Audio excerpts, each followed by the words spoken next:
Hello everyone, this is Erik, the Asian movie enthusiast, and this is my review of Mr. Vampire 3, a Hong Kong action comedy horror flick from 1987. Now, I previously reviewed the first two Mr. Vampire films on my channel. The first one was awesome. The second one was a downgrade when compared to the first, but it was still moderately entertaining and fun. But now we've reached the third installment, which is a true return to form, and even rivals the entertainment value of the original film, in my opinion. So one dark night, we have a man named Uncle Ming, who attempts to exorcise angry spirits in a haunted house, but is unsuccessful, and he narrowly escapes. He brings his two ghostly companions. He's got two buddies who are ghosts, Big Pao and Small Pao. He brings these guys with him to a nearby town.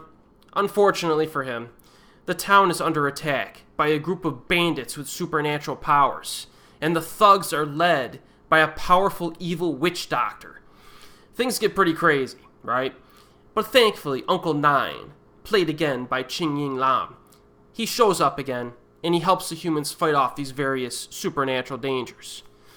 So this movie opens with a pretty fun and inventive exorcism scene, because remember, this exorcist guy's got two ghostly buddies helping him. So they're putting on a show to con these people out of money, and then some other ghosts show up that are not his friends, and the problems ensue.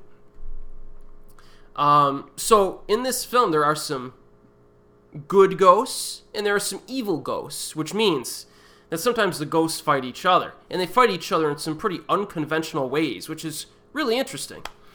And then, of course, we get a sweet battle early on involving these bandits who use black magic to protect themselves. And then you got this witch doctor lady who shows up. So there's definitely some pretty cool and unique stuff here. Definitely the fights with the witch doctor are highlights in this. So we do have kind of a lot of moving parts in this film, right? This movie is more like a film that just kind of goes with the flow. It'll go off into different tangents, and then it'll bring them back together again. We have ghosts, we got black magic bandits, a witch doctor, some human characters causing problems, all kinds of stuff going on here. Some of the supernatural creatures look like humans in this, which kind of makes it difficult to categorize them in very neat categories. You know what I mean? Because some of these ghosts or entities just act in ways that you don't see that often in movies, and you'll notice when you're watching this film, there's some weird stuff that happens here. Their abilities are not like typical ghosts or witch doctors or whatever out there. And of course, at times, their appearance will be pretty crazy. My favorite of which is the evil entity that looks like it was smothered in melted marshmallows. It's fantastic. And the thing puts up a fight. So there's a lot of stuff in this. A lot of creativity on display here, people. Especially regarding like the different kinds of magic, the powers, the special items that are used, you know what I mean? There are magic urns, various weapons that they use, spell castings and stuff. Some of the set pieces are lengthy as well. Some of these fights go on for a while. And like I said, the fights against the witch doctor are really highlights in this. She's tough to take down. And when the fights are over, you feel satisfied because they're so much fun to watch. The pacing in Mr. Vampire 3 is arguably the fastest of the entire franchise.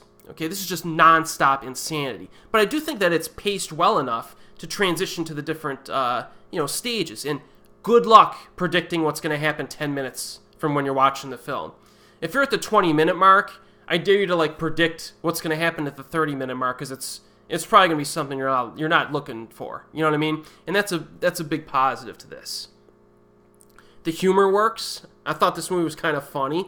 There's a line of dialogue involving one country, two systems, which got a chuckle out of me. There's also a scene involving a running bird man that was pretty hilarious too. So, yeah, this is good.